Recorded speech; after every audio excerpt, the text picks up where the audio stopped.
as we know in our culture also, we believe in God and Asur.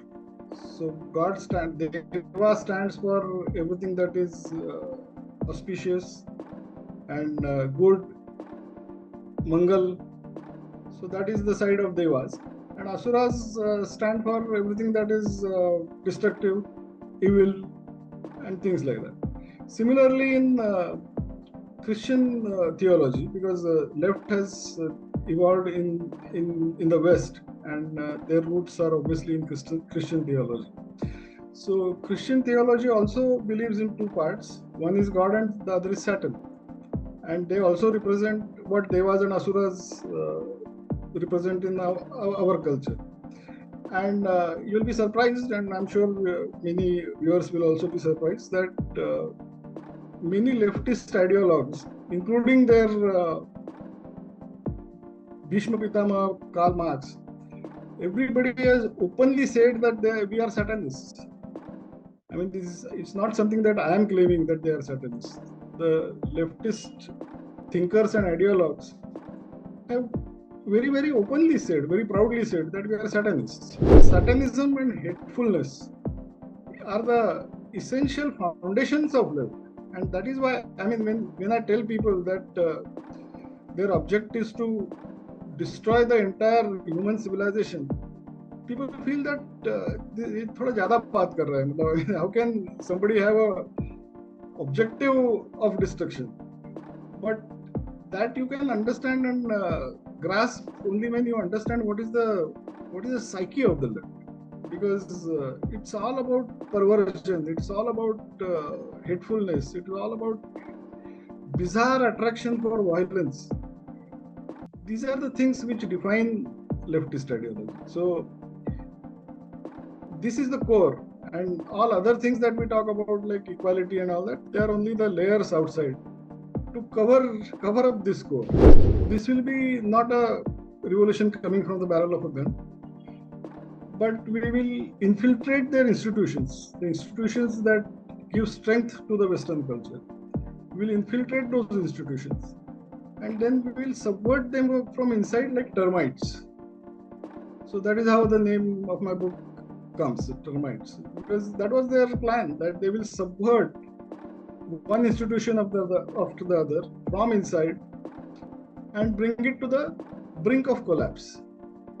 They knew that it is going to be a long drawn affair. So Gramsci called it the long march through the institutions. It has been written by him that it will be a long march through the institutions. And which institutions they will support? So one is the institution of family. Second is the institution of religion. Third is patriotism. Fourth is education.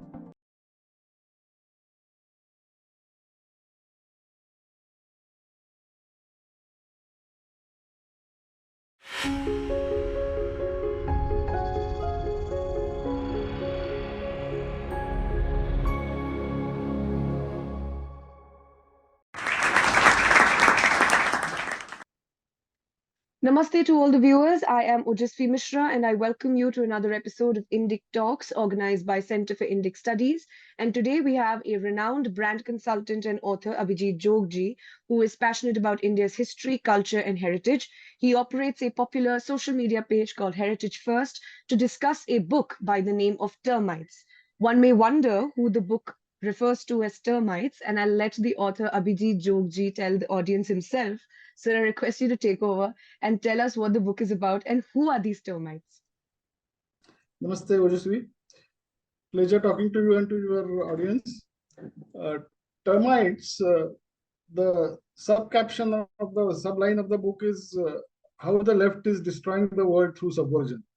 So it is primarily about the leftist ideology and more specifically about its current avatar of cultural Marxism or wokeism, because that I feel is the biggest threat that the world is facing right now, and more particularly, India is under huge attack on its culture and civilization. So we'll have to wake up to this threat and plan to counter it. Yes. So just to set the importance of this book right, let me read the viewers a few reviews of the book that I came across. Dr. Anand Ranganathan Ji, who is a famous author and scientist, makes the rounds of the public intellectual pantheon quite a lot, says that Termites clinically demolishes the romanticization of the leftist movements as being the torchbearers of equality and social justice. It exposes the Satanist, racist, and hateful psyche of the left, which is shocking to say the least. Its comprehensive deconstruction of Marxism's current avatar of cultural Marxism or wokeism is a must read for every Indian, in fact, for every human being. Another review by Shefali Vaidyaji, who is a famous social activist and author, knows a lot about the Goa Inquisition and the history of Goa, says Termites by Abhijit Jogji lays bare the perverted psyche of the left, the clever cover up of its anarchist, violent movements, and exposes its sinister agenda of destroying the free world by subverting institutions like family and religion from within. So these reviews just excite you to read the book even more. And the first question that it leads me to, sir, is that how did you decide to write the book about the leftist ideology? Actually, it so happened that when I came to know that there is a great leftist command in the academia of United States, in all the universities, the leftist thought is very dominating. So I thought, let me figure out how it is happening, because generally we consider the United States as the bastion of capitalism, and suddenly leftist ideology being dominant in universities is something which is a little bit confusing. So I thought I will read about it. When I started reading, I realized that yes, indeed there is a great domination of the left in, especially in the universities. And then I had my own hypothesis, kind of an hypothesis. I thought that this must have been done deliberately by the left to take revenge on America, because in 1990 the Soviet Union collapsed. So I thought this must be a post 1990 phenomenon, when they must have done it as to get back at the US, because Ronald Reagan and their government at that time had hastened the fall of USSR by starting Star Wars and things like that. So I thought this must be an effort to get even. So I started reading more, and then I realized that my hypothesis of these things having been done deliberately was absolutely clear, absolutely correct. But it didn't start post 1990. In fact, it started much earlier, in somewhere in 1920s and 1930s. And then as I started reading more, I started getting such shocking things one after the other, that I I thought that I must write this and tell the whole world about it, because generally when you write a book, when you have a story that you feel it must be told to everybody. So this was a story I thought that I must share with everybody, especially with Indians. So that's why I decided to write this. So, if somebody is absolutely new to the concept of leftist ideology, which probably means they're living under a rock, but even still, let's say that you're a youngster who's just started, interacting with institutions and their heavy leftist ideologies.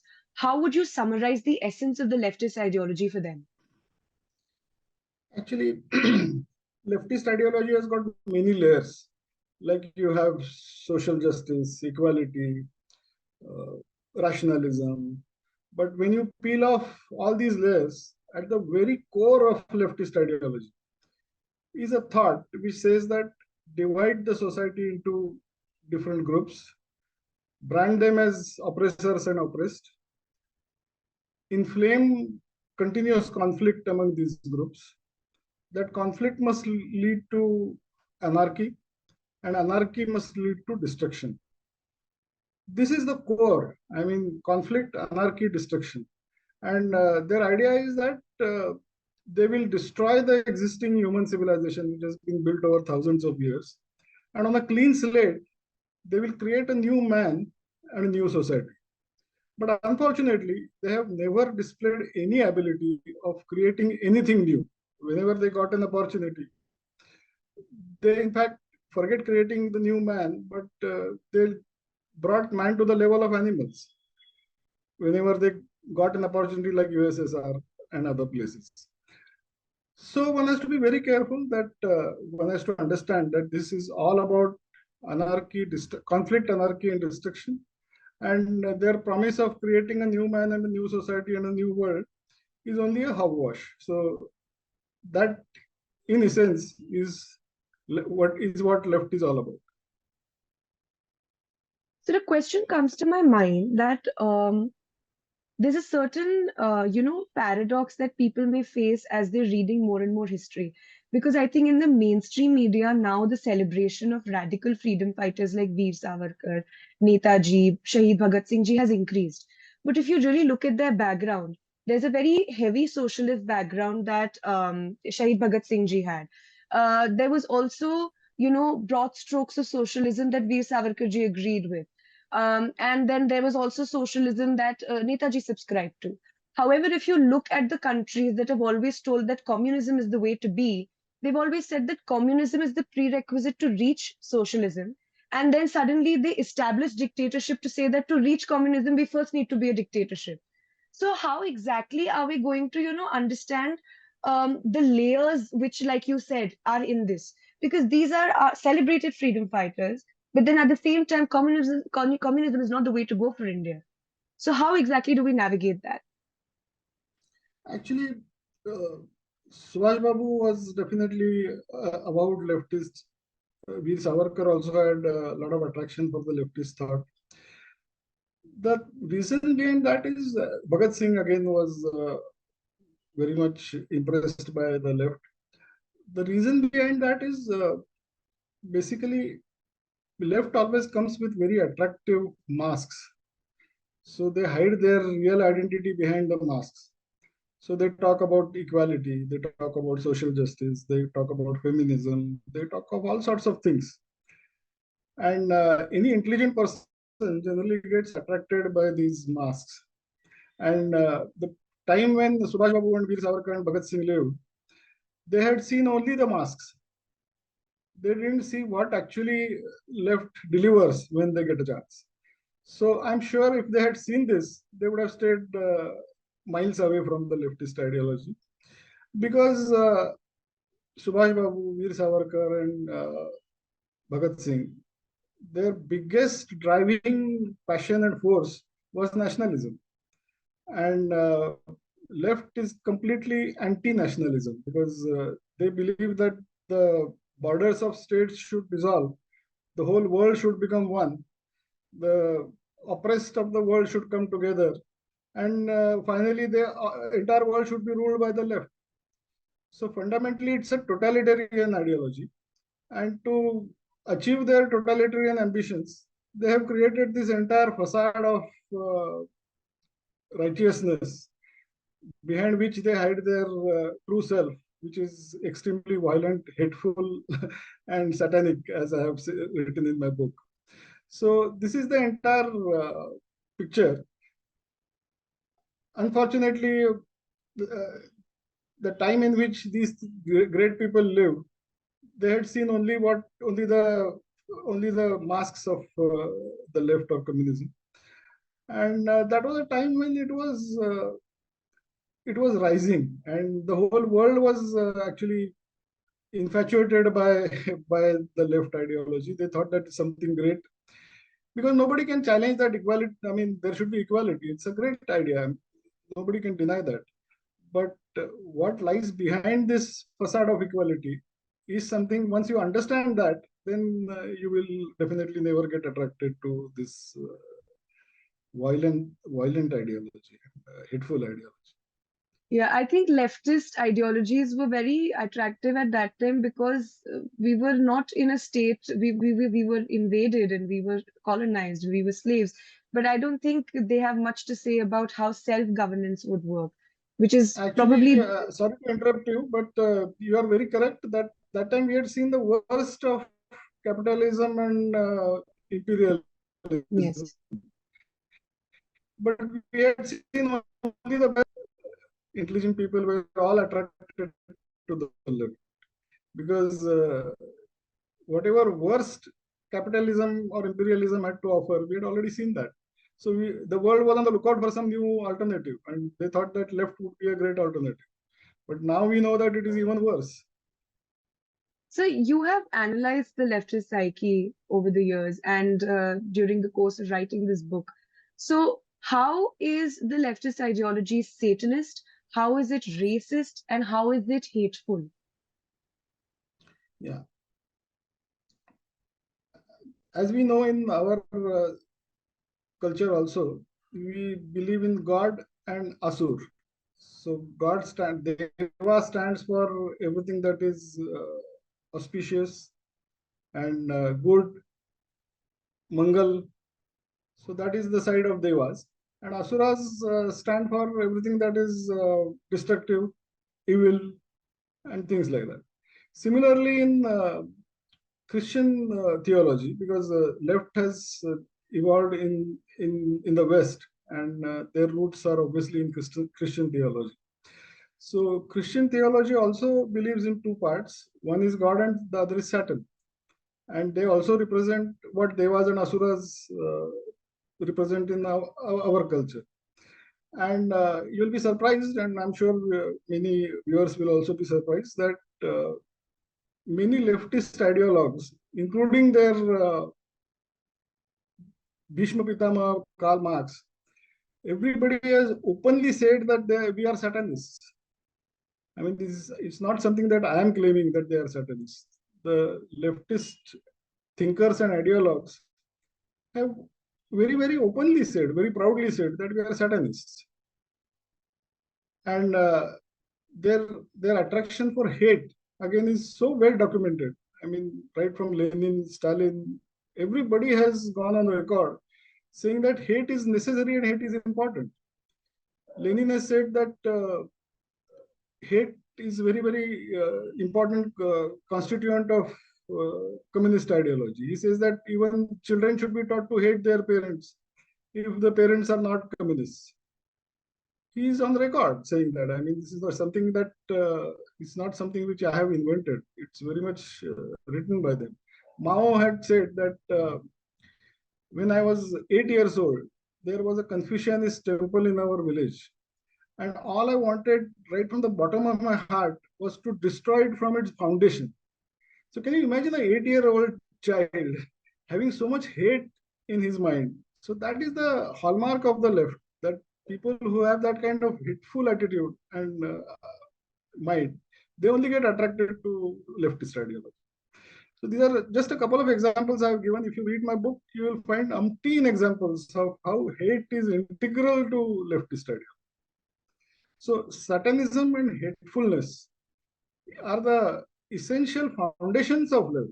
And that is why, I mean, when I tell people that their object is to destroy the entire human civilization, people feel that ये थोड़ा ज़्यादा बात कर रहा है. मतलब how can somebody have a objective of destruction? But that you can understand and grasp only when you understand what is the psyche of the left, because it's all about perversion, it's all about hatefulness, it's all about bizarre attraction for violence.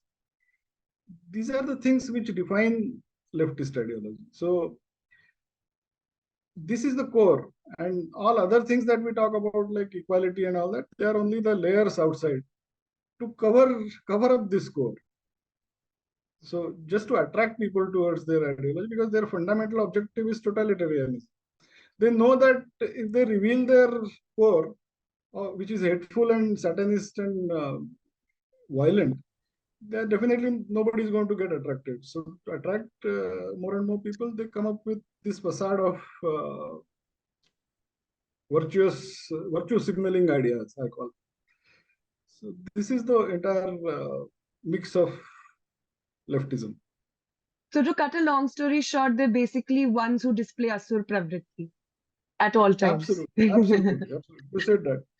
Yeah. So So, without further ado, sir, I think we should just dive right into the shocking revelations that the book makes about Karl Marx. Yeah, yeah, yeah. Now we know that Adolf Hitler has been projected as a demon, which he was. I mean, let's not deny that. We talk about Hitler as a racist person who carried out genocide of Jews and things like that. And Marx, on the other hand, is projected as a great thinker, humanitarian, who showed the downtrodden the path of their emancipation. All sorts of glorious things are spoken about Karl Marx, and he's projected as a some kind of a what do you call liberator of the poor people. But actually, if you go to the facts, then he was as racist as Hitler, or even more, I would say. He used to hate Jews as much as Hitler. He has spoken in such downgraded and horrible terms about Jews, Slavs, blacks. He's not left anybody. Hitler used to speak about all these races in very bad language. Marx has spoken in worse language than that. And he has said that they deserve to be destroyed. I mean, Jews, Hitler used to say that Jews need to be killed and he killed them. Slavs, he said that they should live as second-class citizens. He was at least willing to allow them to exist. But Marx has said that Slavs should also be destroyed. And he's written such unambiguous terms that you'll be actually shocked if you read that it's something that will literally shake you. Because we have always been told that Marx was a great thinker, great philosopher, I mean, the person who brought equality in the discussion and things like that. But if you look at the person, it's a very, very shocking face that one has to see. So, how has Karl Marx's inception of communism eventually become cause and ground for the evolution of the concept of cultural Marxism? Yeah, that's a important point, and I'll give you a little longish answer. Karl Marx had predicted that the revolution will happen in the industrialized nations, and he had also named the nations. He said that the Marxist revolution will first happen in England and Germany, and he said that it will be a revolution that will come from the barrel of the gun, and it will be a violent revolution. So that was his prediction. But nothing of that sort happened, because as we know that the revolution happened first in Russia, which was not industrialized at all. It was a feudal economy. After that, it spread to Eastern Europe. In fact, it was enforced on Eastern Europe. No revolution happened there. It was imposed by Russia. But even those countries were nowhere near industrialized. There was no industrialization had not even started at that time. Then it spread to Central Asia, which was even farther from industrialization. So it was a very big confusion for the communists.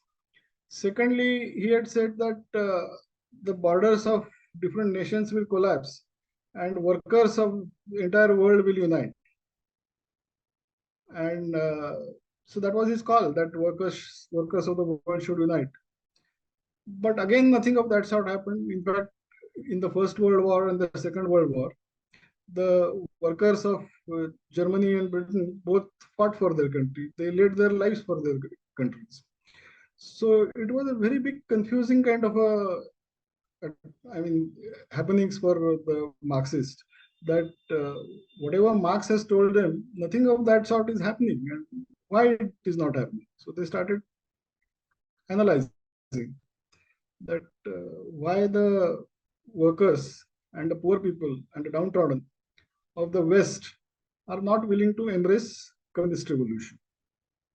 And then they came up with the theory. I mean, there were two main people. One was Antonio Gramsci, who was the president of Italian Communist Party.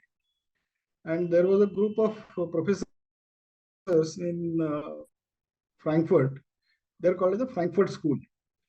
So both of them independently came up with an idea that poor people in the West, England, Germany, France, Italy, and United States, they don't get attracted to communism because they believe that Western culture is their own culture. Whereas the communists used to claim that this culture has been created to exploit the people. But it has been so cleverly structured that poor people think that it is their own culture. So they came up with the idea that unless we destroy this culture, communism will never be successful in the West, Western Europe and America. So they said that this will be not a revolution coming from the barrel of a gun, but we will infiltrate their institutions, the institutions that give strength to the Western culture. We will infiltrate those institutions, and then we will subvert them from inside like termites. So that is how the name of my book comes, termites, because that was their plan, that they will subvert one institution after the other from inside and bring it to the brink of collapse. They knew that it is going to be a long drawn affair. So Gramsci called it the long march through the institutions. It has been written by him that it will be a long march through the institutions. And which institutions they will support? So one is the institution of family. Second is the institution of religion. Third is patriotism. Fourth is education, and so on. So all the institutions that provide strength to the culture, they must be destroyed one drop of poison at a time, not through barrel of a gun. So, and in 1920s, they have written it down. You'll be surprised again when you read that how we are going to bring about this collapse. So how are we going to destroy family? How are we going to destroy religion? How are we going to destroy education? Point by point, they have written it down, and exactly that way things have happened. So today we know that institution of family in the West is almost over. It's at the brink of collapse. It has not happened automatically. That is the biggest, most shocking thing is that it has not happened per course. It has happened through design. It has been implemented through a very vicious plan which they had prepared in 1920s and 30s. There was a professor of Frankfurt School called Willy Manzenberg. He had said that we'll make the Western civilization stink. So we'll carry out our strategies in such a way that one day Western civilization will start stinking. And that is exactly what has happened. I mean, if we look at the West today, everything has gone out of their hands, and it is primarily because it has not happened simply over a period of time by itself, but it has been planned, executed, and implemented very, very methodically and very, very what do you call in a very, very poisonous manner, I would say. And one would generally think that who does plan and then execute it over 100 years? Now it's almost 100 years. 1920s they wrote it. But these people are fanatics, and only fanatics can work with this kind of commitment that we will have to implement this because that's the only way to bring about collapse of the West, and then only communism will become successful over there. So this is the entire story, and that's why what they did is that as I said, conflict is at the core of Marxist ideology. The basis of conflict which Marx had given was economic. It was between rich and poor people, or Punjipati and Mazdoor. That kind of fight he had envisaged. But they changed that basis of conflict from economic to cultural. And that's why it is called as cultural Marxism. And one in economic theory, it was only one conflict, rich and poor. Now there are multiple conflicts. Now you can create as many fault lines as you can. So men versus women is one fault line. You know, white people versus blacks and other colored people, another fault line. So race is one fault line, sex is one fault line. And then they go to ridiculous levels. Like I've written in my book, tall people versus short people. So they say that tall people are oppressors and short people are oppressed. I'm not joking. They say all these things with all seriousness, and they make people believe that also. So that kind of parents versus children. So parents are oppressors and children are oppressed. So create fault lines. On every fault line, call one group as oppressor and call the other group as oppressed. Inflame the conflict, create anarchy, and finally that should lead to destruction. That is the plan, which was always there in the classical Marxism also, but that was a fault line was only one. Now there are multiple fault lines, and it's a much bigger and serious war. Sir, as you mentioned, the topic of how the West has completely finished its institutions of family and education and religion. Um, I think one of the major things that we need to speak of there is also immigration. You know, this over romanticization of a melting pot, which is of a different context altogether in America as opposed to in India. So, can we talk about unchecked migration that you can see in one of the most blue societies of the West, which is America? Actually, you're you hit the nail on the head because migration or immigration was one of the points mentioned. There was an 11-point agenda prepared by Frankfurt School, and one of the points was migration. And they had said that we'll encourage unbridled migration, unstoppable migration. Mm. They have implemented it to the hilt. So, and they are encouraging migration. At the same time, they talk of multiculturalism. You should look at how the layers they create. Mm-hmm. So, bring in more and more people from outside, encourage them not to assimilate in the culture of the West. Tell them that there should be multiculturalism. Each culture should, should be retained. So there is nothing, now they say that there is nothing like Western culture. Every group in the West should have its own culture. Yeah. So it's going to lead to conflict, separatism, and destruction. And another skill they have is weaponization of language. So they weaponize the language. That's something is a very big topic, but I'll give you a few examples. Like in 2001, when the Twin Towers were destroyed, the whole world was going to talk about Islamic fundamentalism because that was a core reason behind all this terrorism and everything. Yeah. So they created a word Islamophobia. Yeah. So now if you say a word about Islam, you are branded as Islamophobe. Islamophobic. Yeah. Then whatever you say will never be taken seriously. Because if you are branded Islamophobe, then you are practically a pariah from the social discussion. Then whatever you say, if he's a Islamophobe, so there is no need to consider anything what he's saying. Again, there are many such words like homophobe. So once you are branded homophobe, you can't open your mouth about transgenderism and other things. If you are branded patriarchal, then you can't speak about, what do you call, feminism. And I mean, there are such words that they have created or weaponized, I would say, that it's impossible to oppose their designs.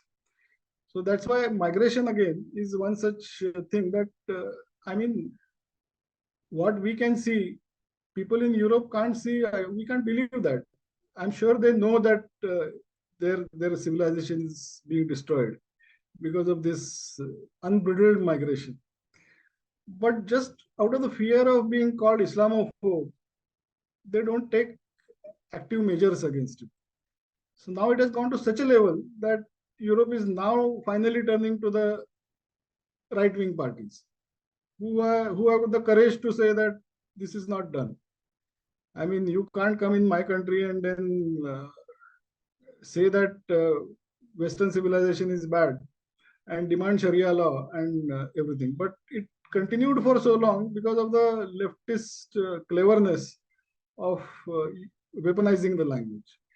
And anybody would have seen through this entire plan, but because it has been covered under virtue signaling masks, they have continued with this policy of open borders. Even in the United States, even till today, Biden is talking of open borders and things like that. He's destroying those countries actually. And again, as I said, that it is not something which is happening over, I mean, over a period of time automatically. Everything has been planned. Even migration has been planned that will encourage unbridled migration. And then that's how it will come to the collapse. Like there is a book called Clash of Civilizations in which Samuel Huntington had written that every society needs cohesion and consciousness. So cohesion comes from your government or governmental organizations, but consciousness comes from culture. And this idea of multiculturalism has practically destroyed the Western culture. So they have lost the consciousness. And if you lose either cohesion or consciousness, you are bound to collapse. And that's what is happening. And all this has been well planned in advance and implemented. No, again, can't hear you. So another question that one might want to ask is about France and Italy. They have shown some kind of resistance against these Islamophobic Islamic movements, which have been put under the garb of resistance against Islamophobia. However, still, again, coming back to America, the weaponization of language, as you mentioned, and how the book mentions microaggression and political correctness, these are all softer expressions of the leftist ideology, which is why the book, in a way, claims that it is impossible to survive in the US without being woke. So wokeism becomes a soft expression of of leftist ideology, which is actually a greater epidemic than the other radical forms of leftism. So why don't you talk about that a little more? Yeah, again, a little longish answer.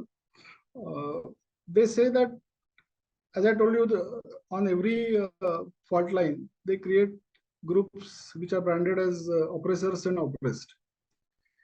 And they tell the oppressor group that whatever success you have had so far is not because of your hard work or merit or discipline or anything.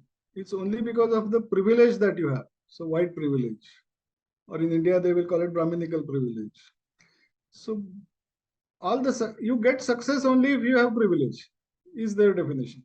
So merit is out of the equation.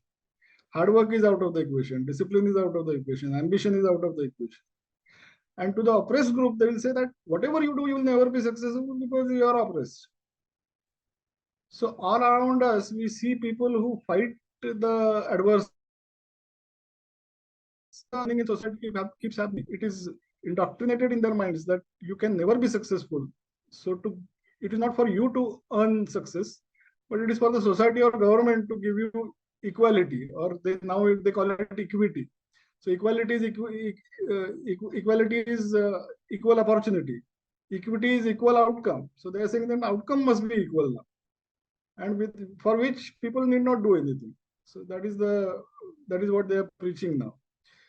So because of this, what happens is there is a guilt created in the minds of the oppressed group, and victimhood is created in the minds of the guilt is created in the minds of the oppressor group, the so-called oppressor group, and victimhood is created in the minds of the so-called oppressed group. And the sense of victimhood is now promoted so much that then they are told that even the words can be violence. So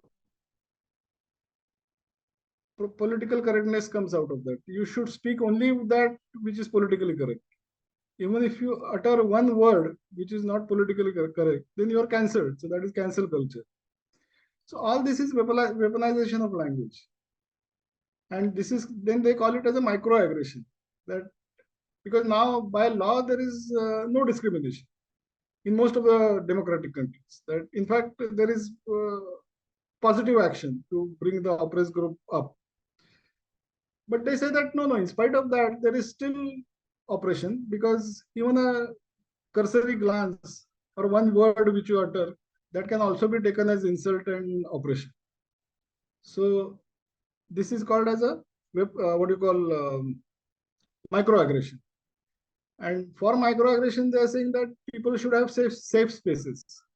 So universities should be safe spaces. Offices should be safe spaces. Factories should be safe spaces. So anybody who doesn't fall in with the woke ideology is cancelled, and he is thrown out of universities, offices, factories, things like that. So because they claim that he's indulging in microaggression, and which is hurtful and violent against the exploited groups. And this entire ideology has now seeped so deeply in the minds of the people in the United States and some of the Western countries, that opposing this is becoming more and more difficult, because it is all basically it is all wrong. That success is not only because of privilege. And failure is not only because of oppression. There are many other parts to it, and you can rise in life through your own work, dedication, and hard work and merit. But all this has gone out, and this entire facade of the left is destroying the society. And like they said, it is destroying the society from inside. So, And now you asked about why it is impossible to succeed in for US to be to survive in US without being woke. Yeah, it is not possible, because there are three what do you call gatekeepers that don't allow you to move further. Actually, the manufacturing in US has completely shifted to Asia, China, and other countries. So the jobs that are available in the United States are only white collar jobs that come from the knowledge economy. So there you require university education. So for first gatekeepers are at the university. So if you don't accept the woke ideology in totality, unquestioningly, you can't survive in the universities. And to get university education, degrees, and everything, the first gatekeepers sitting there are the woke professors and the entire faculty. I have given some figures which are shocking, that in the entire academia of United States, the right is practically absent. There is no one who says that I belong to Republican Party or I support Republican Party or whatever. So it's a complete domination of the left, where you have no chance if you don't fall in line. So that is first gatekeepers. Then after the education, if you want to become a professional, like a doctor or a lawyer or something like that, then these professional bodies like American Medical Association or American Bar Association, they're all again completely controlled by the left. So American Medical Association has issued some new rules which say that a doctor should not write the sex of a child on the birth certificate, because later on that child might want to change her sex, his or her sex. Now, you expect this to be written by American Quacks Association, but not by American Doctors Association. But the American Medical Association has done that. They have said that you should not use the word equality, but you should use the word equity. they have said don't use poor, but use socially divested or something like that. So the entire terminology, usage of language, which ultimately decides the way people think and the way people act, is all controlled by the left. So if you want to be a doctor in the United States, you can't digress from the woke rule book. Same is the case with law. So they have issued diktats which are completely going against the Constitution of the United States. But still they say that it is going against the Constitution cannot be the reason for not following this. So they have to the gall to say that forget Constitution, but you must follow what we are saying. So if you can't be a lawyer unless you become if you follow woke ideology. Third gatekeepers are in the big tech company, big tech platforms, because whatever whosoever you are, whatever career you are in, you cannot survive without using the big tech platforms like Amazon, like Facebook, like whatever. I mean, all these LinkedIn. And these platforms again are completely controlled by the left because they are operated by the people who have graduated from universities. And universities being the den of wokeism, these people have always evolved from the universities and they carry their woke ideology and philosophy with them. So these tech platforms again, you will not be able to survive unless you follow the woke dictates. So whatever is required to succeed in your life, everything is controlled by the left. And that's why I say that you cannot be successful in United States unless you're a woke. And they have, I mean, it's a big story how they have created this kind of control over the entire system. So, talking about transgenderism, now that becomes a huge issue in the US of A, because people have misused transgenderism in order to convenience their sports careers or their, reservations into getting university scholarships and other things. But in the case of India, transgenderism becomes an even more sensitive topic because there's a cultural aspect to it also. So there's one cultural aspect, but then here we have urban youngsters who are being swayed by American pop culture, and then they are getting into transgenderism. And then there's one transgenderism that is ancient to India. So now there are these two things that have started to try and mix with one another. Our job as Indians is to uphold the transgender culture or the kinnar culture, but to also be able to differentiate between those that are trying to come from the LGBTQ movement. So this becomes a huge dilemma for India. How do we tackle this?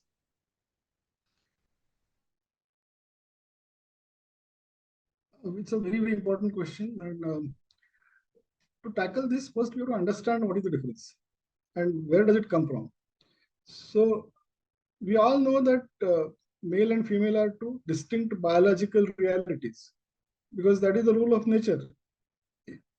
For the life to continue and the flow of genes to continue from one generation to the other, male and female being distinct is crucial.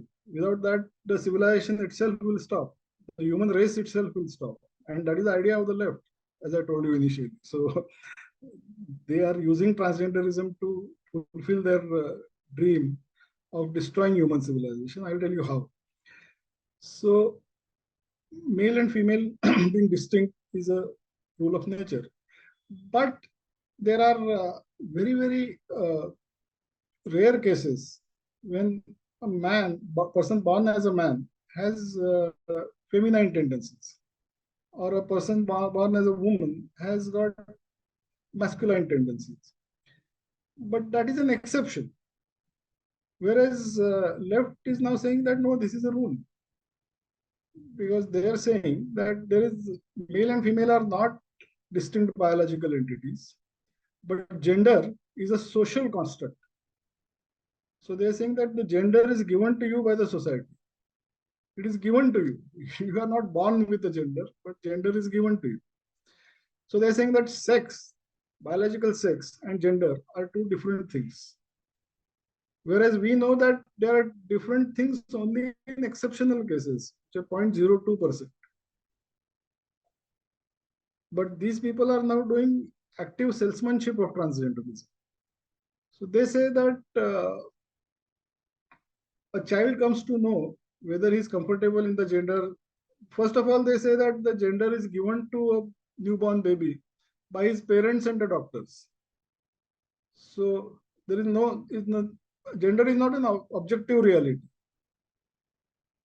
It's a social construct, as I told you. So it is given to you at birth.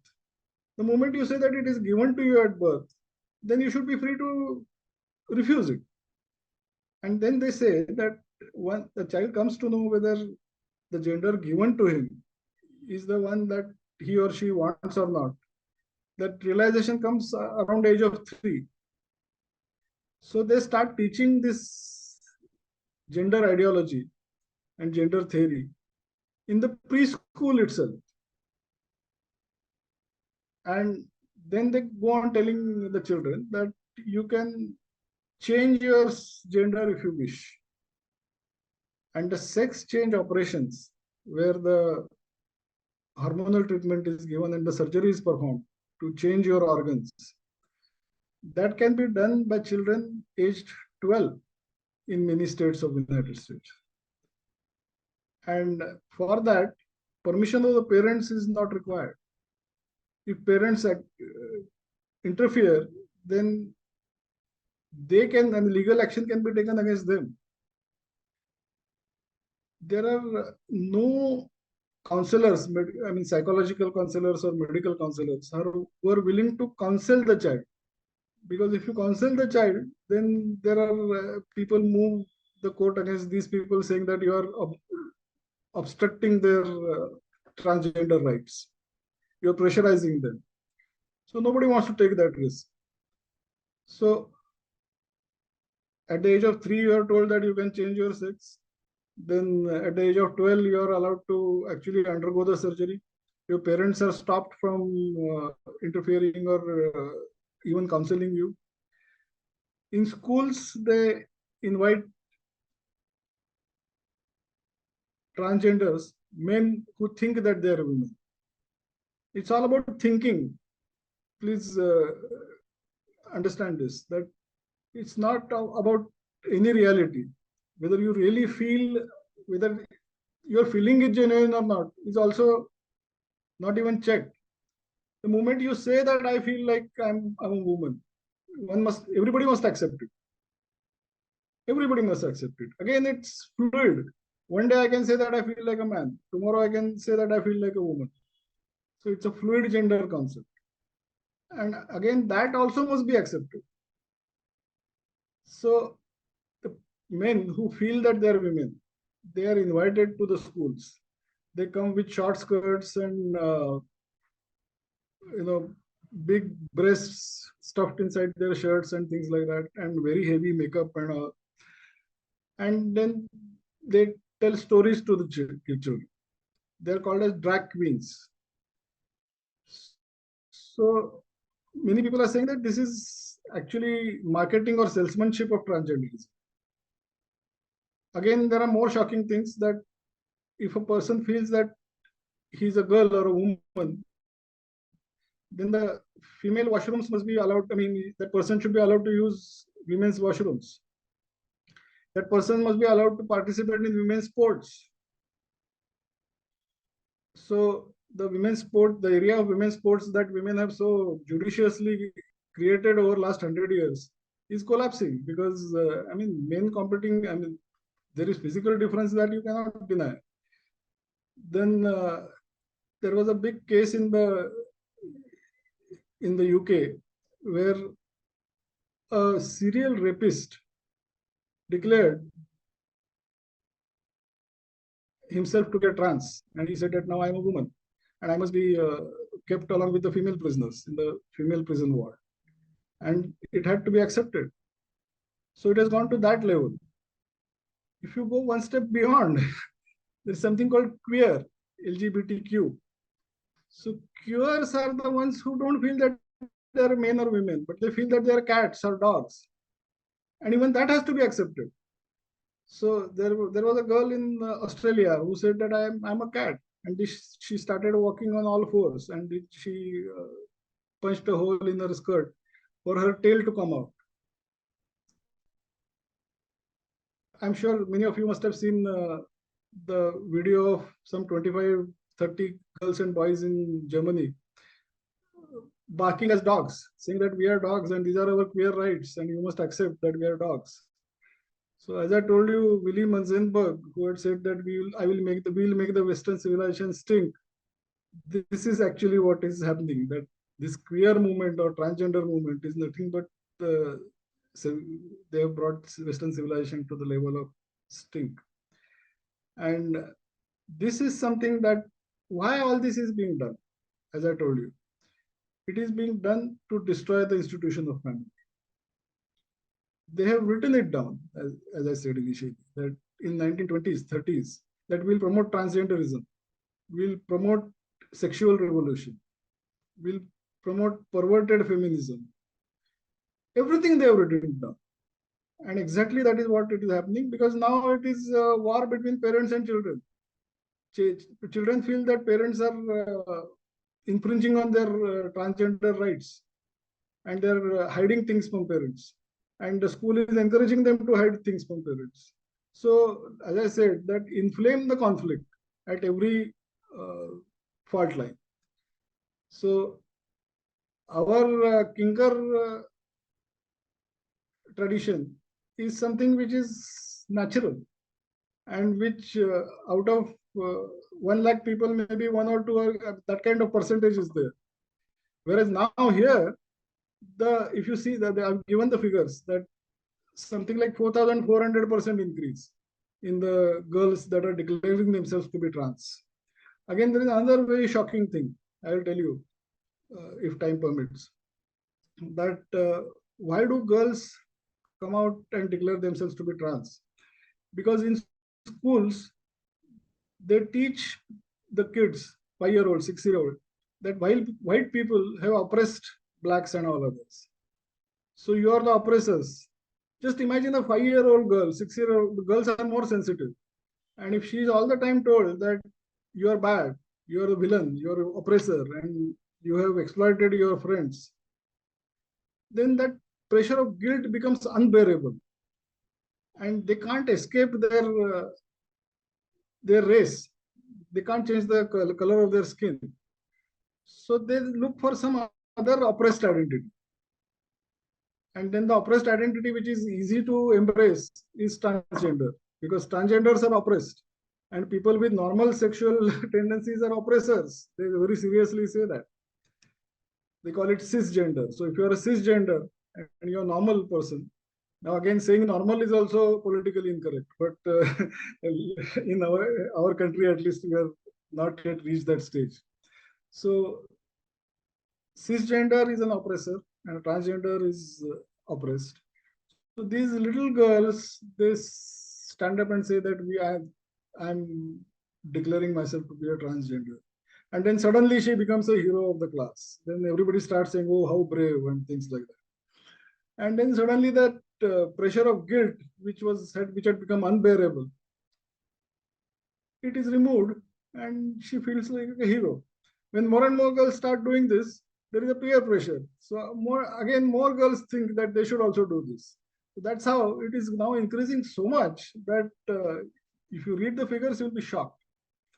And that is something that we don't want in our country, because this is pure destruction.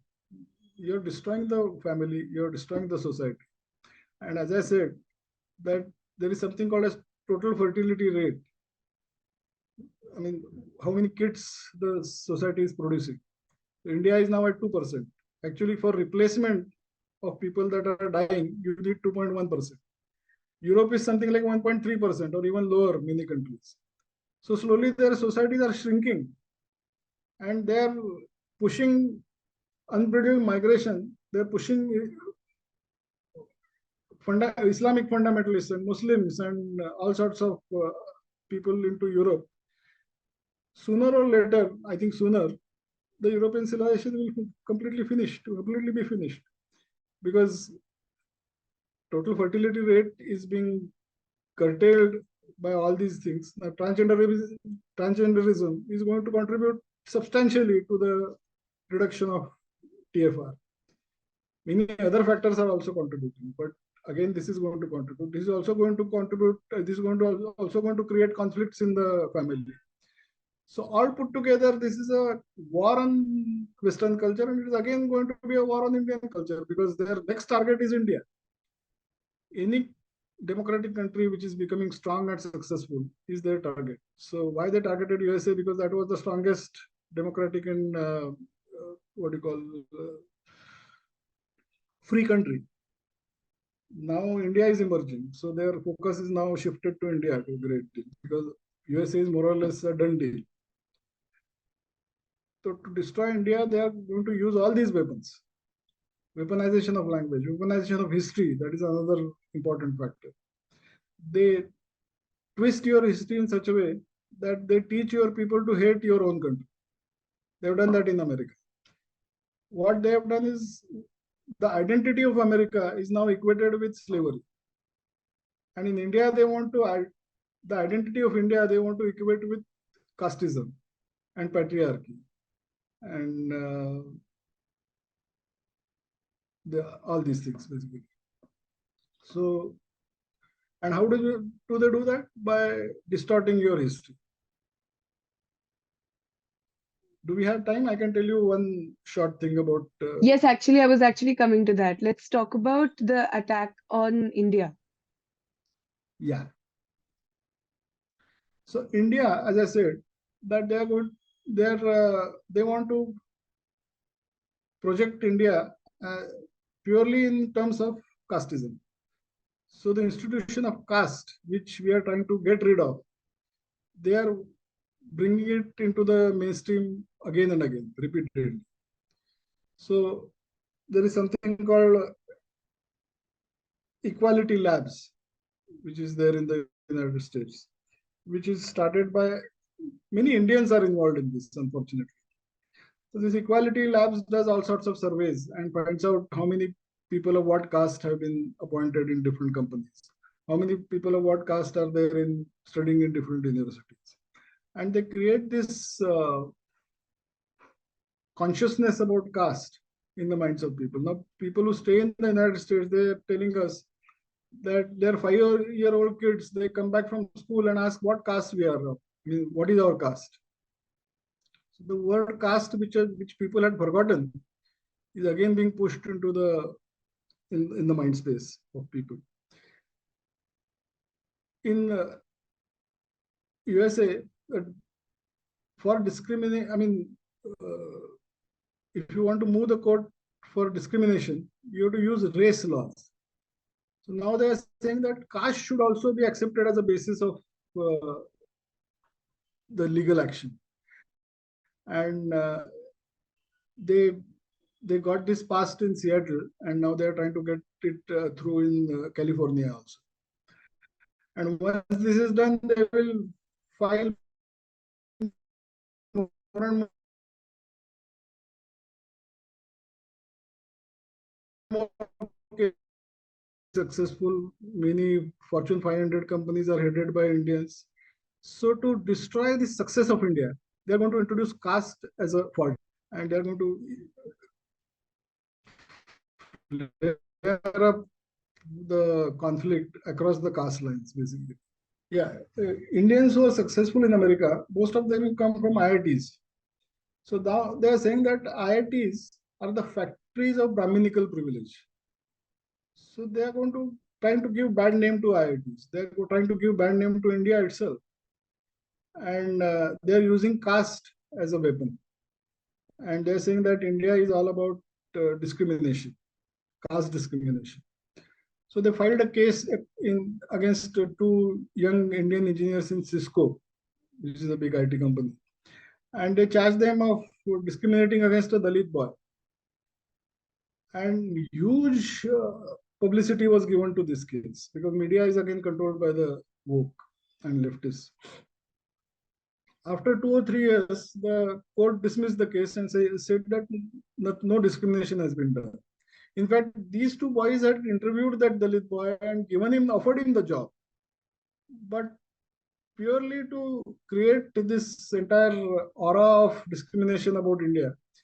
They filed this suit, and though it was dismissed, the bad publicity that happened all over the country for maybe 2 3 years has already created the impact against India. There is a lady called Isabel Wilkerson who has written a book, The Caste, the Origin of Our Discontent. And she says, in that book, she claims that behind any inequality anywhere in the world, it is a caste system in India that is at the root of all inequality all over the world. So racist inequality on race is again because of caste system. Inequality for women is again because of the caste system. So it's such a completely nonsensical and false allegation. But this book was promoted by the famous television anchor, forgetting her name. So she promoted this book, and it was a New York Times bestseller for many, many weeks. So that kind of an organized campaign is being carried against India as a discriminatory, patriarchal, casteist society. And that is why a couple of years back, there was a big event dismantling global Hindutva. So why this such activities get traction? Because so much organized kind of a campaign is being run in the country for last maybe at least 5 years. So that is a kind of threat that we are facing. And what happens is whatever happens in the US, we tend to copy it in our country. So now this entire campaign around inequality created by India's caste system, and India being a discriminatory and patriarchal country and society, is being copied in Indian universities also. Because what happens is the humanities departments of all the universities in the US and most of the universities in India are controlled by the left. And now slowly in IITs also they have started humanities courses. In technical institutes also they have started humanities courses. Only to introduce this element of hate about India and equate India with casteism, equate India with patriarchy, equate India with exploitation, equate India with discrimination. So create a wrong and false identity of the country, make your own people hate your country. That is the plan which is being implemented through these ideas. And more and more universities are getting affected because we tend to copy what happens in America. Again, as I said, that they present this as something which is for the sake of inclusion, like transgenderism, for example. So you'll be shocked that our own government has also included transgenderism into many of their policies, thinking that they are doing this for inclusion. But the transgenderism that is flowing from United States, the woke transgenderism, is completely different from the rightful transgenderism of our culture.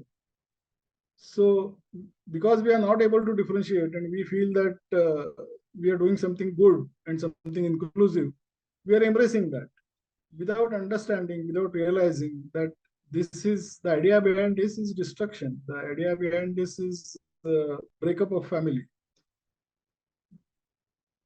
So that is why we'll have to first understand that. I always keep harping on this point, that first we'll have to understand what is all this all about.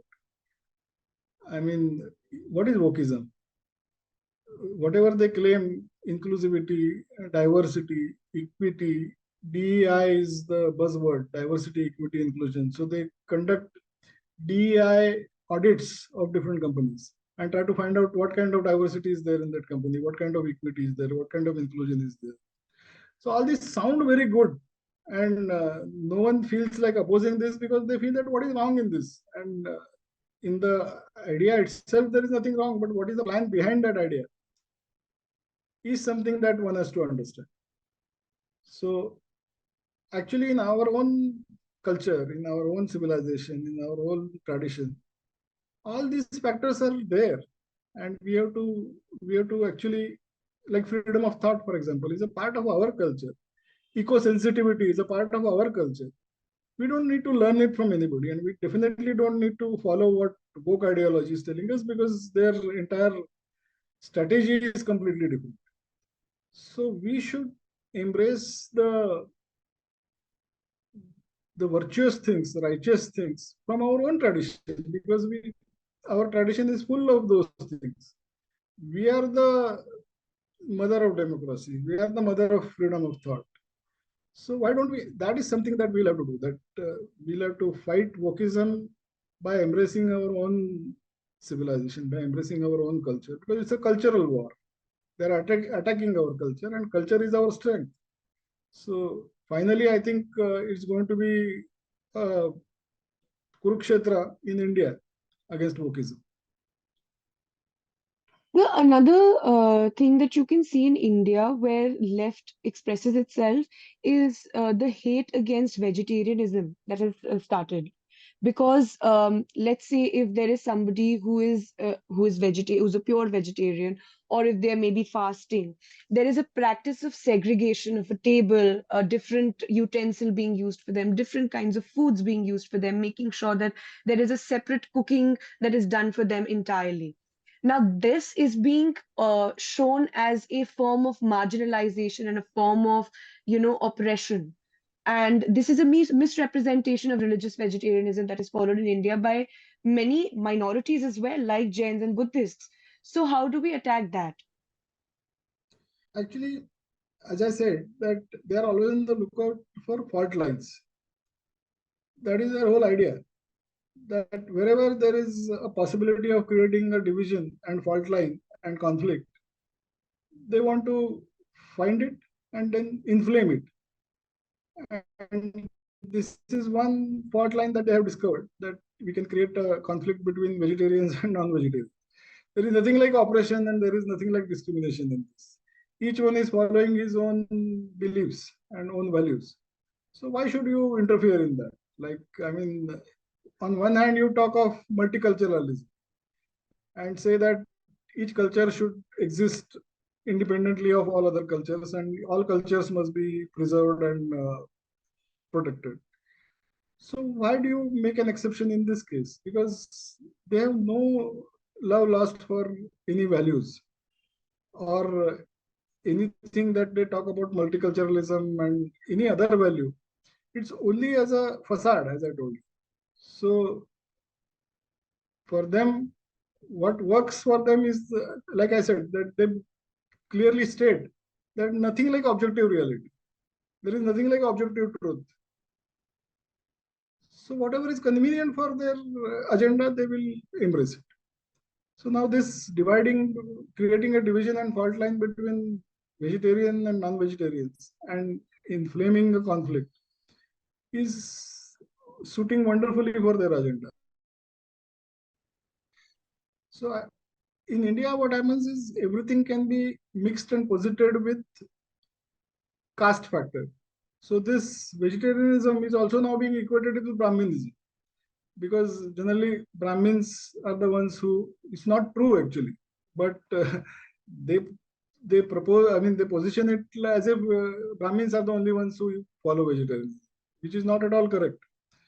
But they mix it so cleverly with anti-Brahmin sentiment that it gets traction. So that is how they're, one thing one has to admit is they're very, very clever, and they're very, very धूर्त हम जिसको बोलते हैं Hindi. So they will always try to use these fault lines, create more fault lines, and mix it up so cleverly that its impact will increase. So, one more question that came to my mind was about the opposition. So now, after the elections, there's this new grand revamping of the opposition that has happened. And in India, nobody has ever been able to win an election, or at least not a lot, by straightforwardly coming out as leftist or straight out coming out as communists. And Congress has been known to hide their communism and their leftist ideologies very well, in the garb of being the oldest national party of India and all of that. Um, in the manifesto of Congress for this year's election, they had said that they will give space and legalize same-sex union as well. So now this basically is another fault line that Congress has found. And since most of the opposition has formed a bloc with them, don't you think that the revamping of this opposition may give an opportunity for leftist ideologies to further facilitate within our institutions? Definitely. Uh, there are a couple of things. One is for the last maybe 15 years, under Sonia Gandhi and Rahul Gandhi, Congress has moved to extreme left. Congress was always left of center ideologically, but in this era, it has moved to extreme left.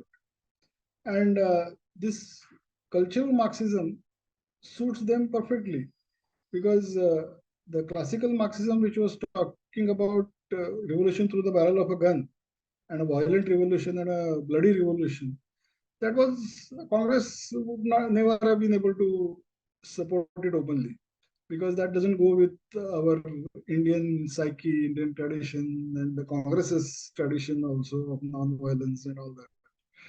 But this Marxism, of cultural Marxism, is very, very suitable for them because it talks about virtuous things. It comes behind virtue signaling masks. So that's a perfect fit for Congress because hypocrisy is the hallmark of Congress. And this cultural Marxism uses hypocrisy to the hilt. So they are going to use it more and more, and especially to counter Hindu consolidation, which was a big threat to all the opposition parties and more so for Congress. Caste is the best weapon. So to divide the society among different castes is a prescription that Wokism gives because they want to create caste fault lines. And it suits opposition's agenda also because it breaks the Hindu consolidation. So Wokism and our opposition parties are almost now like yin and yang. They are fitting so perfectly with each other that we can expect this to continue over a period of time. That's why from inside they will get a lot of support. And another important thing is, which I have covered in my book in detail. Right now, I'll only make a brief mention that there is something called as deep state. In fact, briefly, I'll tell you that there are three totalitarian ideologies operating in the world today. One is the left, Marxism, in the form of cultural Marxism. Second is Abrahamic religions, Islam and Christianity, but more so, more aggressively Islam. And the third is this deep state, which is ultra rich families and banks in the world who want to control the entire economy of the world. And for that, again, all three of these totalitarian ideologies want the nation's borders to collapse. They want the whole world to become one so that it will be easy to control. And for that, their first target is people who have got self-respect, countries that have got self-respect, countries that follow nationalist policies, leaders that are nationalists. They are the ones who are their biggest enemies because they want the national borders to collapse. Islam also wants because Islam says Muslim Ummah, so they don't recognize national identities. Left doesn't recognize national identities. They want the whole world to come together. And deep state that I'm talking about also wants the whole world to be one. So they were saying that the world is flat. So individual identities, individual cultures are all destroyed. The whole world follows the liberal democratic order which they try to promote. But one side fits all is not suitable for everybody. But they want that to impose that. And this deep state which wants to promote the Anglo-Saxon values, this again has a long history which I've covered in my book. But they are the ones who want to destabilize the nationalist governments, and India is at the top. So George Soros that we always talk about, he funds upheavals in such countries, and he's brought about regime changes in many countries, and he hopes to bring that about in India also. So they are also supporting, and this Congress ecosystem is very much hand in gloves with deep state. So the Sam Pitroda, for example, who was removed during the election campaign just as a show, and immediately after the elections, he has been reinstated as the head of International Congress or whatever body that is. So he is a pawn in the hands of the deep state.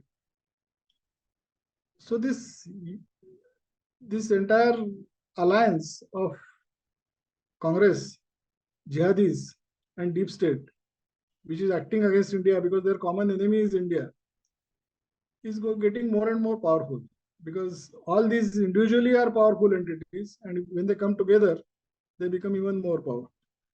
So the challenge before our nation is very, very big and very, very serious. And in that, the entry strategy is wokeism, because wokeism is something which is very difficult to oppose. When you say that environment protection, you can't oppose it. When you say women's right, you cannot oppose it. When you say inclusivity, you cannot oppose it. When you say social justice, it's impossible to counter it. So they come with behind these masks, and no one understands what is their real motive. And that is why making people understand is the first step. And then we have to think how to counter this. Thank you very much, sir. I think that has been a very elaborate interview on the book. It has only piqued everyone's interest, and you've given just the right amount of information so that you can go back for more in that book. And Termites, as well as Asatyamev Jayate, are two of the books that sir has recently authored and are available on Amazon. I urge all the viewers to read it to be able to have a basic understanding of those things that are delegitimizing and destabilizing our society. Thank you very much, sir. We wish to have more talks like this with you. Namaste. Thank you so much. Thank you.